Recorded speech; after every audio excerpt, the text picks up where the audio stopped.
با برنامه روزانه با شما تا روز مهسا، برنامه 17 هم در کنار شما هستم. این برنامه رو برای این میسازم و این کلیپ ها رو اینکه بدونید که همیشه به عنوان یک ایرانی غربت نشین در کنار شما هستم و داغدار عزیزان وطن از زمانی که کشتارها از بالای بوم علوی شروع شد و تا به امروز که آخرین خبرها عزیزانی بودن که در ایزه از ما گرفتن. اون دختر شیرازی مظلوم نمیدونی برای چه چیزی خودکشی کرد. فکر میکنم ما باید بدونیم که در این روزای سخت اولا که ما ملت ایران باید متحد بشیم، در کنار یکدیگه باشیم. جوانای ما رو به قولی زمان ما هم دورای ما رو هم سن سالای ما رو همه معتاد کردن. نسل ما رو هم نسلی منو وادار به سکوت کردن. یادم استاد دانشگاهمون میگفت که بعدی که این انقلاب 32 ساله شد ما نمیتونیم به اون دگرگونی و نرمالی که همیشه جامعه ایران داشته به اون دگرگونی برسیم. و این حرفش برام خیلی جالب بود. بعد ازش پرسیدیم چرا، گفت اون موقع جوانان ایران رو معتاد میکنن، یک جامعه به صورت ابتذال میره که هم نسلیای من بعد از جنگ دچار همچین بحران اعتیاد، گرونی، سختی و خیلی به قولی یا خیلی هم دانشگاه آزاد و دانشگاه این که به قولی ما رفتیم چون درس خوندیم، خب تلاش میکردیم، یک نسلی بودیم که یک پایه از زمان شاهنشاهی داشتیم. اینا رو که گفتم بدونیم که چرا ما باید انقلاب کنیم، چرا باید به خیابون ها بیایم. ولی نسلی پرورش پیدا کرد که ما نسلی های من پرورش دهندگان کرد. الان به عنوان دهه 70 دهه 80 معروفن. نه کسایی که الان تو خیابون ها هستن یا دهه 90. هر کدوممون قولی در هر مقطعی بقولی ما یک نسل پرورش دادیم که الان در خیابون هاست. نسل ما سکوت بود ولی نسل پرورش داشت که امروز در خیابون هاست. و اینکه چرا باید ما به خیابون ها بیایم. آیا نمیبینیم کودکان زباله‌گردو؟ آیا نمیبینیم آمار خودکشی جوانان وطن رو؟ آیا نمیبینیم خوش شدن دریاچه ها و رودخونه های ایران رو؟ آیا نمیبینیم که چقدر مهاجران افغان و عرب و این ور میارن که ایران که بافت جمعیت ایران رو عوض کنن؟ ما مردم ایران هم به خاطر این به جایی که بجنگیم کشور رو داریم خالی میکنیم. خیلی راحت داریم کشورمون رو خالی میکنیم، به دست عرب عراقی افغان ها میدیم. و اینکه افغان ها اومدن یا خیلی راحت میریم توی خونه هامون قالی صدامون در نمیاد. ولی بکنم ما یک جایی باید به این نتیجه برسیم که این سکوت و فرار از معرکه و فرار از وطن و یه عافیت طلبی و که امروز بمونیم و فردایی شاید درست بشه، فردایی که درست بشه این شاید نیست. این فردا چطور درست میشه؟ این که ما 25 شهریور میلیونی به خیابونا بیایم.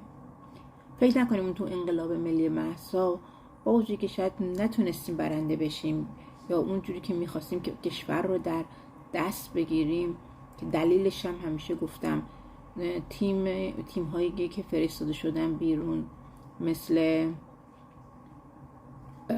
تیم مسیحی به دست در نظام نصفه نظام این صیغه نژاد مثل پوریا زراعت توی اینا اومدن یک اعتصاب 3 روزه دیگه. نباید فریب خوردیم. امروز بازم فریبای دیگه برای ما شدن. سپید قلیون و اون مهدی یرایی وقتی که چیزی برمیگرده میره به روسری تو بردار شما رو دارن باز به چالشی برای روسی میبرن به طرف اینکه باز دوباره فریب بخوریم ولی در یه پوسته دیگه با شعری. خیلی هیجان ازتون میخوام که امت هیجانی نباشیم، ملت بشیم. ملت باهوشه، امت هیجانیه. ملت فکر میکنه و به موقع به خیابونا میاد. امت همیشه نفهم تو سرای کربلا سینه میزنه. امت نفهم میدوه دنبال مسیح قومی کلاقه که دنبال فام بگیرن، دنبال هر کسی، هر ننه قمری که گوشی به قولی یه میکروفون دستش گرفت و افتاد و به قولی یه چیزی گفت. به اونایی که به مشروطه میسازن خیلی برآورد کردم، رفتم نگاه میکنم پستاشون و خیلیشون پادشاهی خانو، نه که خیلی آدم بدن یا این.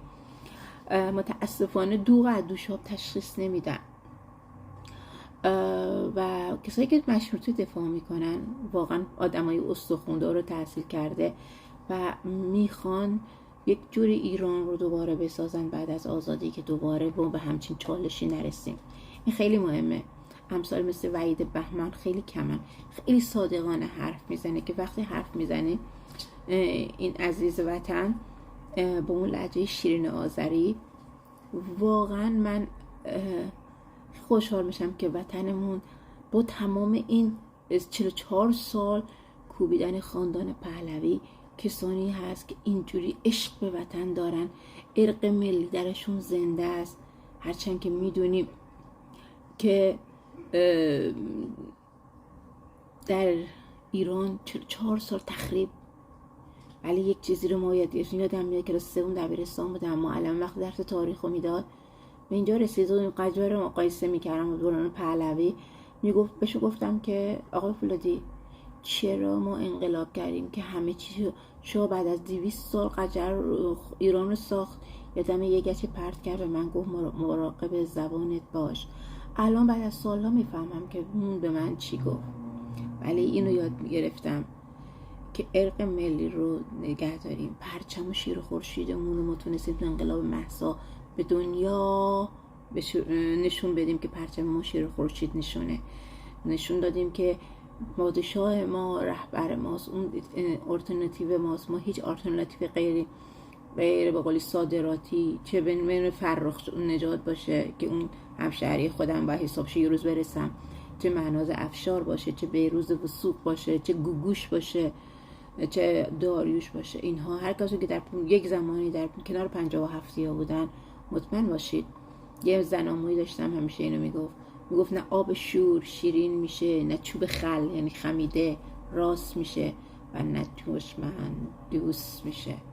اینا رو گفتم که بدونیم که 25 شهریور باید میلیونی بیرون، به خاطری که ایران داره ویران میشه، هیچ چیزی از ایران نمیره، حتی جمعیت ایران هم دارن تغییر میدن، رودخونه ها خوش، دریاها خوش.